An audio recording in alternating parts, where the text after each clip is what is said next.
Torchlight threw long, wavering shadows across the marble floor as Flavia walked barefoot through the atrium. Each step felt like it was dragging her farther from the girl she used to be, and closer to a fate she hadn't chosen. Her breathing shook. She couldn't tell if it was the cold seeping up from the stone or the invisible weight that had been tightening around her chest since sunset. Behind her stood 7 witnesses, motionless shapes cut out of the darkness, their faces lit only by oil lamps. They showed no compassion, no cruelty, just the blank masks of people used to watching rituals no one dared describe out loud. They had told her it was tradition, that every Roman bride had walked this same path. That resisting would only bring shame on her family. But no one had ever explained what exactly the ritual was. Not until now. Not until the bright public ceremony had peeled away and left her standing in front of the reality, waiting behind a closed door. A cloth had covered something in the corner. When they pulled it back, she understood in a single sickening heartbeat that Roman marriage wasn't the saffron veil, the walnuts tossed in laughter, the blessings shouted along the street. That was the surface. The warm, painted fresco society showed to itself. What waited here was older, darker, and built to do something to her that no one said in daylight. It was the year 89 CE, under Emperor Domitian. Flavia Aya was 18 years old, about to cross a threshold that would change not only her legal status, but how she would understand her own body. The day had begun with rituals she knew. The orange-red veil, bright as flame, marking her as a wife. 6 braids tied with wool ribbons. The favorable omens read after sacrifice. The marriage contract transferring her from her father's authority into the hand of Marcus Petronius Rufus, a grain merchant 25 years older, a man she had seen only 3 times. All of that, strange as it was, felt familiar. It was the public part, the part people could talk about without lowering their voices. But what waited behind the sealed doors at the end of the torchlit procession belonged to another world. A world where tradition wasn't a symbol, but a tool. Where the bride's body stopped being hers and became the center of a legal transaction. Centuries later, historians would still struggle with the contradiction. How could a civilization that built aqueducts, libraries, and razor-sharp laws also build rituals that feel almost unreal to us now?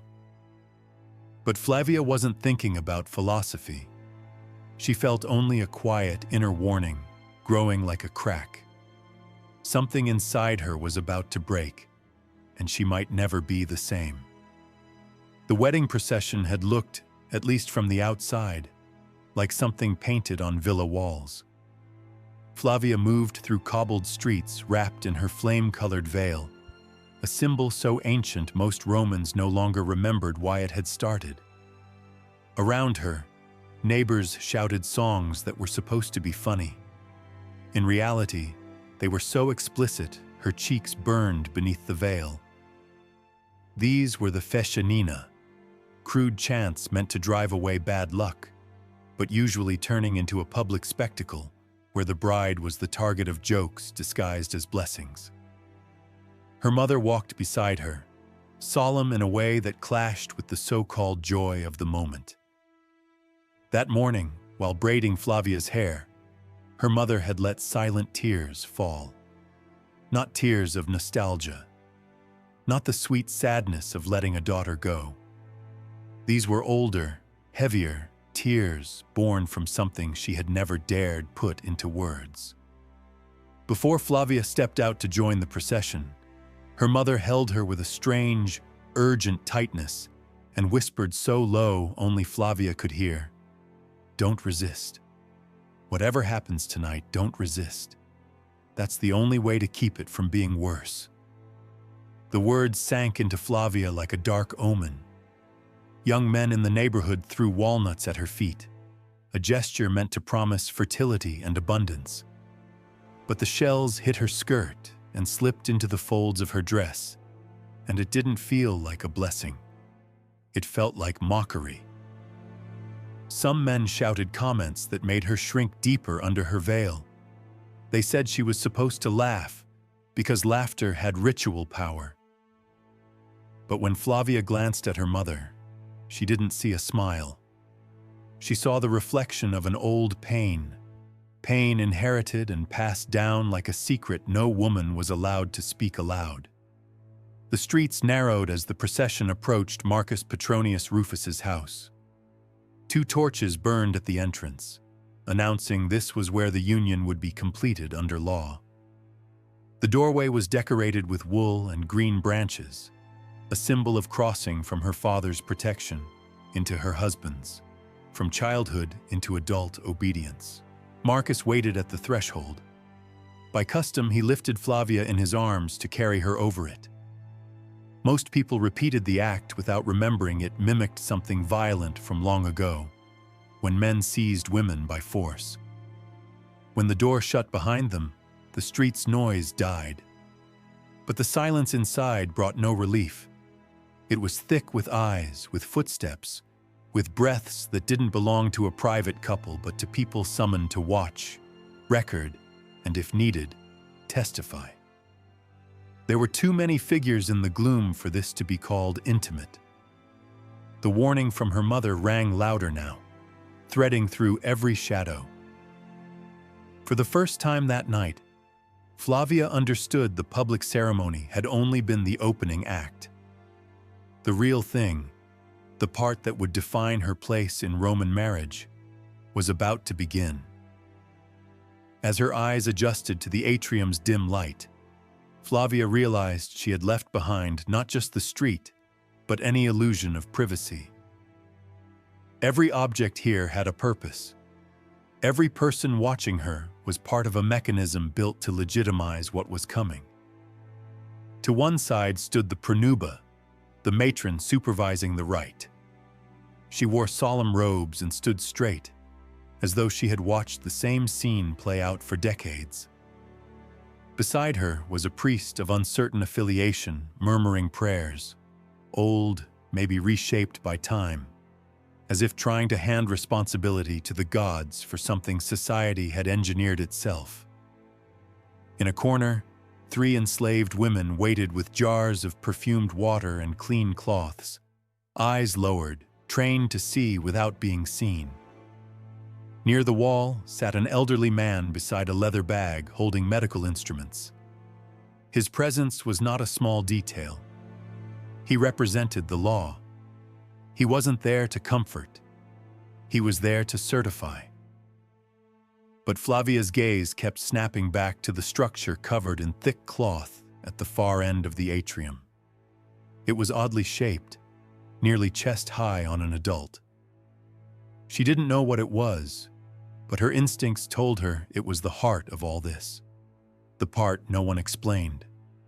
The incense, the witnesses, the way everyone angled their bodies, it all pointed to that silent form. The pronuba stepped forward and took Flavia's hands. The grip wasn't violent, but it was final, like a door closing. "Welcome to your husband's house," she said, her voice echoing with ritual authority. "From this moment, the sacred rites must be fulfilled as our tradition demands." Flavia swallowed hard. She understood, in theory, that Roman marriage was not romance. It was contract. Her father had told her as much. Conventio in manum, the legal passage making her part of her husband's family, like property on an inventory list. The dowry, the witnesses, the signed agreement. She had survived thinking it was only paperwork. She had never imagined that kind of transfer would reach into her body, into every gesture she would make tonight. The pronuba spoke smoothly, mixing history with protocol the way someone recites what she learned as a child. She said that just as land must be inspected before sale, just as a ship must be checked before changing owners, Marriage also required verification. Her tone wasn't cruel. That was the terrifying part. It was the tone of a world that had worked this way for generations. In that moment, Flavia felt herself caught inside a machine built long before her birth. A machine that didn't distinguish between fields, livestock, or human bodies. Under Roman law, everything could be classified, evaluated, transferred, and in the witnesses' impassive faces, she understood the ritual wasn't for her. She was the ritual. The pronuba gestured toward the covered structure. The air seemed to thicken. Flavia felt her chest tighten, as if her breath now depended on what lay under that cloth. She moved forward slowly, guided by the pronuba's firm hand. The witnesses lowered their heads slightly, not out of respect, but expectation. Habit. She reached the cloth.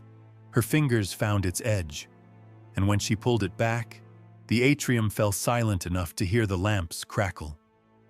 There stood a wooden figure, carved upright, polished smooth, unmistakably shaped, with a purpose Flavia understood instantly, and wished she didn't. "This is Mutunus Tutunus," the pronuba said, solemn as a priest. "You must greet him. Ask his blessing to receive your husband. Present yourself as tradition requires." Flavia had only heard the god's name in fragments, whispered among older women, always paired with a quick change of subject, not in front of girls.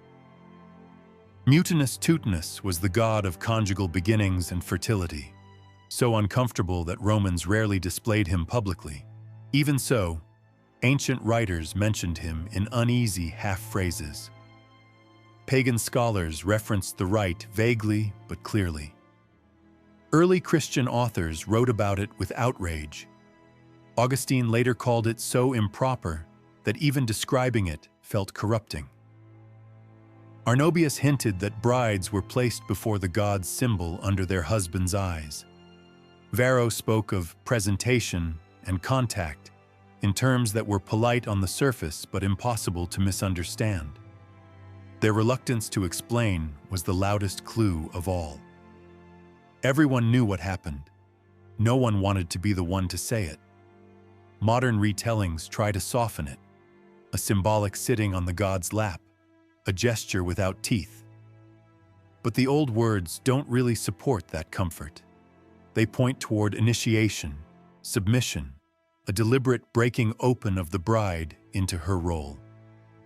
For Romans, Mutunus Tutunus embodied the force that opened the path to married life. For Christians later, he became proof of pagan decay. For Flavia, right now, he wasn't an idea. He was a carved presence demanding something no woman spoke about, something every woman knew. The pronuba adjusted Flavia's shoulders gently, as though placing a piece into a fixed ritual. The witnesses kept their eyes lowered, not from modesty but because emotion wasn't required, only compliance. The priest fell quiet. The doctor watched with bureaucratic focus. Marcus stood in the back, tense, almost nervous, not enjoying this, but not stopping it either.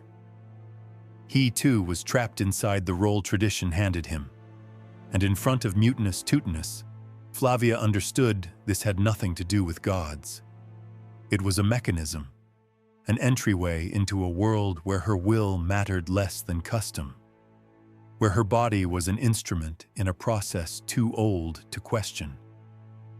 The lamps hissed louder as the pronuba positioned Flavia before the wooden god. The ritual didn't need explanation. It spoke for itself. Still, the pronuba gave instructions in a soft, almost maternal tone that felt chilling against what she was asking. She guided Flavia's movements with precise hands, correcting any hesitation that could be read as resistance. There wasn't open violence here, but there was a structural firmness that said the same thing. This will happen, and tradition does not bend. The witnesses watched without flinching. Their faces were blank, like notaries waiting for a signature. Marcus stared from behind them, uneasy, compelled. The god to them wasn't obscene. He was a tool meant to prepare the bride, to teach her from the first instant that obedience, docility, and availability were the bones of her new life. Anthropologists would later call this a rite of passage, but that language smooths the edges. This was a social strategy to strip young women of agency before the marriage was sealed. In other cultures, growing into adulthood might involve trials of strength, bravery, wisdom. In Rome, for women, the trial was learning to accept, without protest, that adulthood began in a room where others decided for you and family honor depended on your silence. As the ritual continued, something inside Flavia started to crumble. Not just fear, the realization that this wasn't an exception. It was the norm. Her mother had endured it. Her aunts. Generations of women had walked this same path without leaving a record. Tradition had done what few institutions manage. It had turned obedience into destiny. The pronuba murmured one last instruction, a blessing disguised as procedure. When it was over, the enslaved women stepped forward with bowls of perfumed water, washing Flavia as if to erase the god's touch, while leaving the invisible mark inside her untouched. The atrium stayed silent. No one congratulated her. No one offered comfort. The rite was finished, and that was all that mattered. It was only the first step in making the marriage valid. And as the lamps continued to burn, Flavia felt the night stretch ahead of her, endless, heavy, and only just beginning. The perfumed water ran down Flavia's arms like a gentle attempt to scrub away what had just been done. But no fragrance could loosen the sensation clinging to her skin. The enslaved women worked quietly, their motions practiced and automatic. None of them looked up. They weren't cruel. They weren't kind.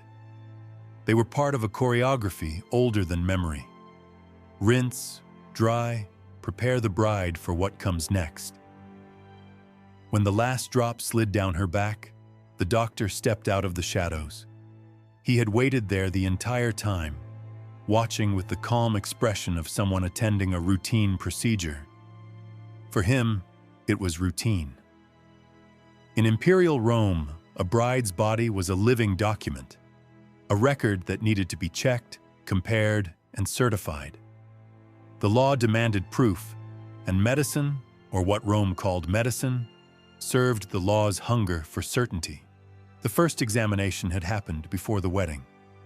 Flavia remembered it as humiliating, but she had forced herself through it believing it would be the last of that kind of indignity. She hadn't understood it was only the preface. That earlier examination had been written down as legal evidence, an inventory of her condition before transfer. It wasn't care. It was appraisal. Her body had to match what the marriage contract promised. Now, after the rite with Mutunus Tutunus, the doctor approached for the second inspection. This one would compare the old record with the new reality.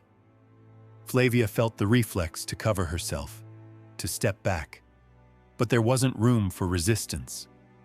The pronuba stood at her side, not soothing her, simply reminding her, by presence alone, that this too was tradition and must be completed without protest.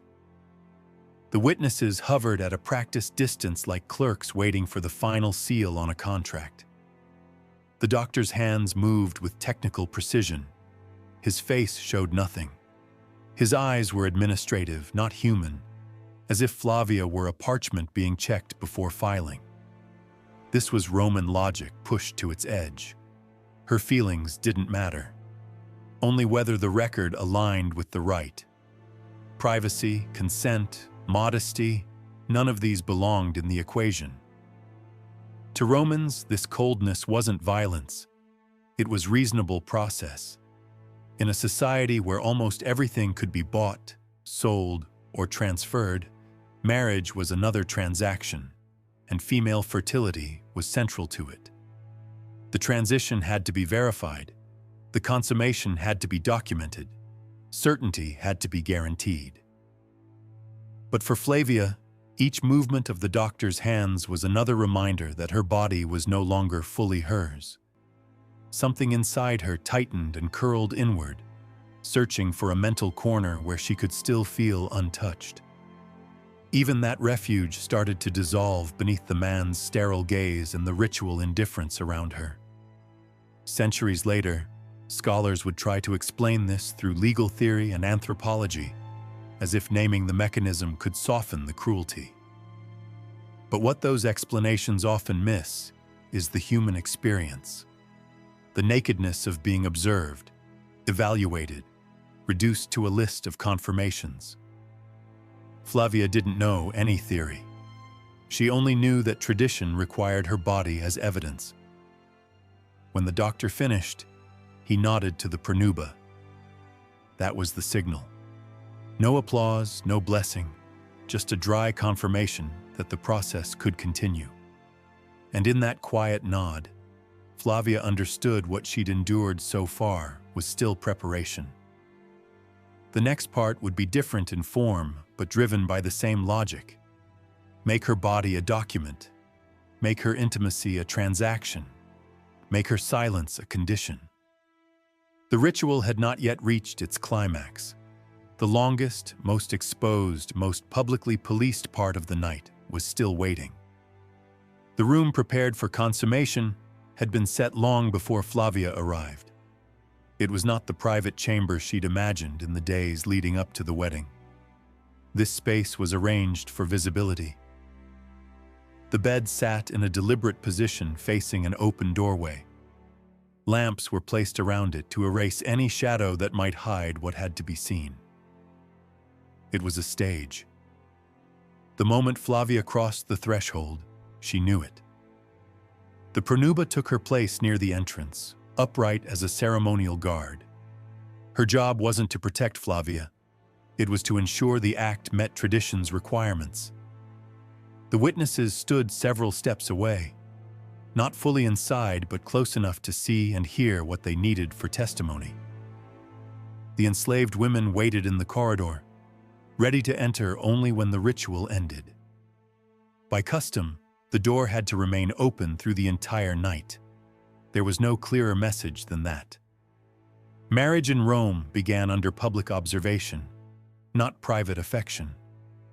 Marcus entered after a short pause. His face was tense. This wasn't the nervousness of love.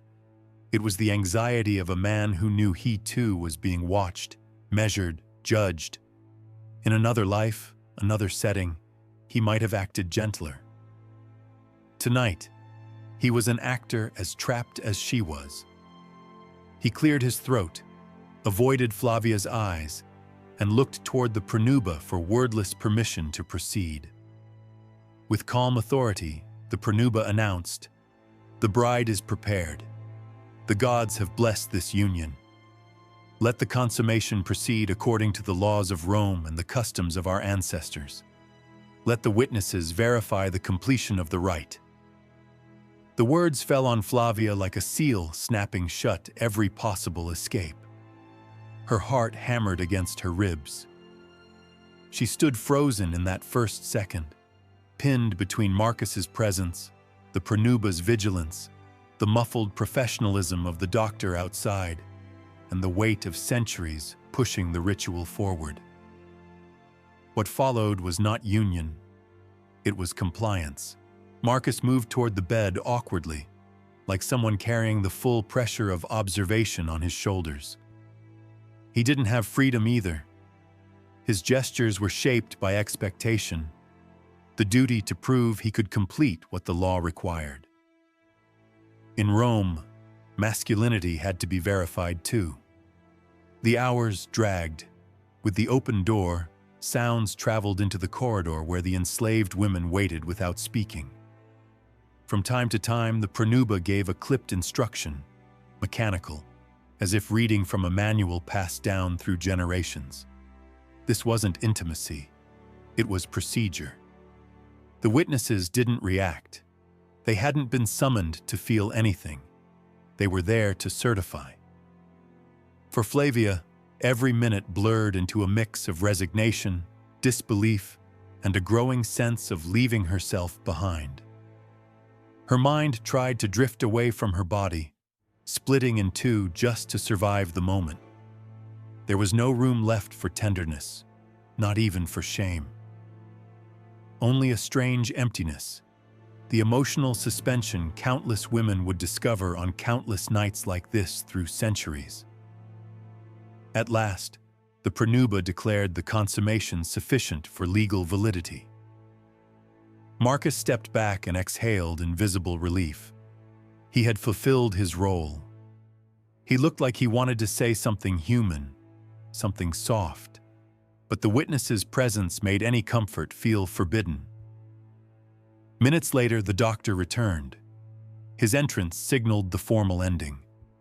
The chamber smelled of lamp oil, warm wood, and that undefinable mix of ritual and exhaustion. He examined Flavia again with the same clinical detachment as before.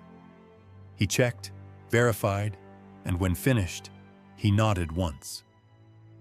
That nod meant the transformation was complete. Flavia Aya was no longer just her father's daughter by law. She was now a legitimate wife under Roman statute. The community could recognize it. The contract stood. The rite had done its job. In that endless night, as the lamps began to sputter low, Flavia realized something inside her had fractured. Not from physical pain, but from the certainty that her body had been taken from her in front of other eyes. And in that realization, she finally understood why her mother had cried while braiding her hair. Not for goodbye, but because she knew that after this night, Flavia's inner voice would no longer have the same room to breathe. The night ended, but the silence it planted would stretch for decades.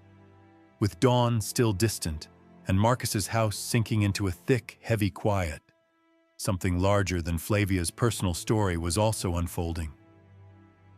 This night, so ritualized and watched, was one piece of a system that had ruled Rome for centuries, one that would later be dismantled, buried, and rewritten until it nearly vanished. If we know anything about these practices today, it's because history, even when people try to erase it, leaves traces. Modern scholars have had to rebuild Roman wedding nights the way you rebuild a shattered vase from scattered shards. There are no full descriptions of what happened. Women didn't write about it. Men didn't think it mattered enough to record. What remains are stray mentions in legal texts, uneasy allusions in medical treatises, and, most of all, furious denunciations from early Christian writers who saw these rites as evidence of pagan corruption. Ironically, the voices that wanted to condemn and wipe the practices away are the ones that left us the clearest clues. As Christianity spread through the empire over the following centuries, it carried ideas radical to Roman minds. Intimacy should be private. Bodies had inherent dignity. Marriage wasn't a transaction, but a sacred mystery. None of that could live alongside the legal machinery Rome had refined for 1,000 years. For Christians, witnesses in a conjugal act were offensive. A god like Mutunus Tutunus was unthinkable. Medical inspections were moral violation. Christianity didn't just reject excess. It challenged the entire logic of treating a wife as property that needed verification. And so a long silencing began. Statues of Mutunus Tutunus vanished from domestic shrines. Some were smashed. Others were buried under floors later found by archaeologists. The more explicit passages in ancient texts disappeared from manuscripts copied by monks. In patrician villas, Frescoes showing certain wedding rites were plastered over with lime. What had been tradition stopped being named. What had been law stopped being recorded. Within a few generations, the empire learned to forget something that had controlled millions of women's lives. But erasing a ritual doesn't erase its echo. Late legal debates still mention indecent old customs without naming them. Moral treatises warn against ancient practices that shamed women on their wedding nights. Even in catacombs, certain reworked symbols suggest early Christians felt the need to distance themselves from a past they found embarrassing, as though Rome was too proud to admit what it had done to its daughters. Even more revealing is how memory reshapes itself. As centuries passed, Roman weddings were remembered as elegant, almost poetic. The saffron veil, the nuptial hymns, the walnuts tossed as fertility charms. The gentler pieces survived in paintings, poems, plays. The parts that made a woman's body a legal document and her wedding night a public demonstration were pushed into the invisible margins. A comfortable myth was born. The Roman wedding as refined ritual, easy to teach, easy to admire. But like any polished story, that beauty rested on deliberate silence. Not conspiracy, cultural survival. Societies that change have to reform their memories to match who they want to become. Still, buried truth keeps pressing upward.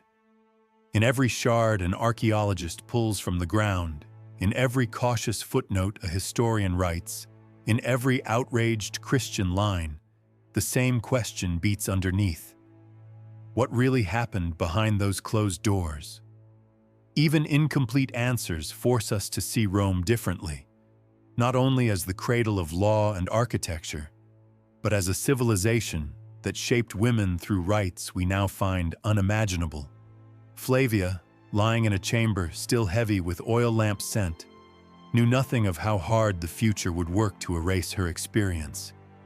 But in her silence, a piece of history was already being written, one that later ages would have to uncover fragment by fragment. And that silence still lingers.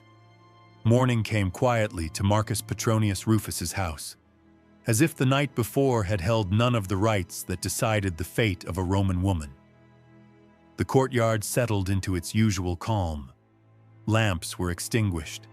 Footsteps softened. The city outside went on the way it always did. Flavia lay wrapped in the heavy stillness after the ritual, feeling the world had shifted in a way she couldn't reverse. Not because she fully understood everything that had happened, but because something inside her, something intimate and wordless, no longer answered the same way. It felt like the night had laid an invisible film over her spirit, a layer she would never be able to peel off. In the years that followed, Flavia became what Rome expected of a wife in her position. She managed her household with care. She performed the family rites. She accompanied her husband to public events. She raised 4 children who, without knowing it, rested their lives on the foundation of her silence. To society, she was a model matrona, dignified, steady, obedient. No one would have guessed her adulthood began under witnesses' eyes, documented like a purchase, surrounded by rites whispered about, but never spoken plainly. She never spoke of her wedding night, not to friends, not to her mother, not even to her daughters when it became their turn to be married. Maybe part of her wanted to shield them, maybe some soft corner of her heart hoped she could. But she understood there was no language for it. What happened wasn't an isolated cruelty or cultural mistake. It was the structure of the world she lived in. Explaining it would have been like trying to describe the air you breathe. She kept silent because silence was the only language Roman women were taught to survive in. Modern historians spend pages trying to fill that silence. They argue over how exact the rites were, how they varied between regions, how much early Christian outrage was exaggeration. They parse legal terms, compare scattered sources, rebuild ceremonies with careful caution. But none of those reconstructions can answer the questions that matter most. What was Flavia thinking when the pronuba led her through the atrium?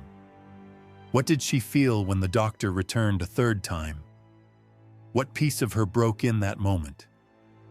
And how did she stitch herself back together enough to live 40 more years without letting that break define her on the surface? We can see what was done. We can't truly know what was felt. And that emptiness may be the most disturbing part of this whole chapter of Roman life. The absence of women's voices is not an accident. It's a direct consequence of a system that didn't consider their inner worlds worthy of record. Rome preserved laws, contracts, rituals, the names of gods. It did not preserve women's emotions, not their fear, not their resisting thoughts, not their grief. And so history stands in front of a locked door. We can name the mechanism, but not hear the heart beating inside it. Flavia died around the year 131 CE, 60 years old, leaving behind a prosperous family and a life that, from the outside, fit every social expectation. No one recorded her last words. No inscription mentioned her wedding night. Her story, like the story of millions of Roman women, dissolved into the ordinary rhythm of empire. But if you listen carefully to what time tries to smooth away, you can still hear something. A faint, stubborn echo. The shadow of an experienced society turned into routine. And that attempt at normalizing it reveals something uncomfortable about a civilization we often idolize. Rome, with all its grandeur, lived beside deeply dehumanizing rites without questioning them. And when later generations erased the traces, they weren't just tidying up history, they were protecting an idealized image of an empire built on selective silence. Today, learning about these practices forces us to face Rome's essential contradiction. It could build monuments that seem eternal, and at the same time, deny full humanity to the women who carried its lineage forward. It reminds us that civilization doesn't move in a straight line. Under any culture's brilliance can hide structures designed to shape and suppress individual lives without leaving clear marks. Flavia's voice wasn't preserved in ink, but she represents countless others whose voices never reached us. They lived, they endured, they were silenced. And by remembering them now, even from 20 centuries away, we chip at the wall of that silence.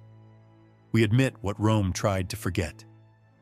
We look straight at the cost behind the fresco. Because history isn't only the story of aqueducts and emperors. It's also the story of rooms like Flavia's wedding chamber.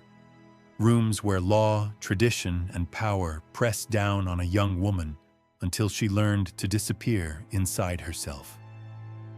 The early Christians condemned those rooms, then helped bury them. Later centuries romanticized what remained, and modern scholars, careful and uneasy, keep trying to piece together what was hidden. But the most honest thing we can say is this: even if we never recover the full details, even if we never know exactly what Flavia felt in each breath of that night, we can still recognize her as real. Not a symbol, not a footnote. A person who walked barefoot over cold marble, shaking, taught to obey before she could even name what obedience would cost. And in that recognition, we do what Rome could not imagine. We place the human heart back into the record. We refuse to let her vanish into the machinery again. Flavia's life afterward looked calm, respectable, even ordinary. But ordinary is often the mask history wears when it doesn't want you to see the price. Her silence lasted decades. Its echo has lasted centuries. And now, Even sitting here, speaking her story aloud, we're hearing that echo. Not to sensationalize it, not to flatten it into a moral lesson, but to admit the truth that greatness and cruelty can grow side by side, and that the people crushed inside a system deserve to be seen. So when you picture ancient Rome, its arches, its courts, its glittering processions, remember there were other processions too. Torchlit walks through narrowing streets, doors that closed on laughter and opened on ritual, witnesses who watched as if signing papers, and young women who learned in a single night that their bodies were not their own in the eyes of law. That's Rome too. And Flavia, quiet, obedient, unrecorded, stands for every woman whose adulthood began in a room where tradition mattered more than her voice. We can't rewrite her ending, but we can refuse to forget her beginning.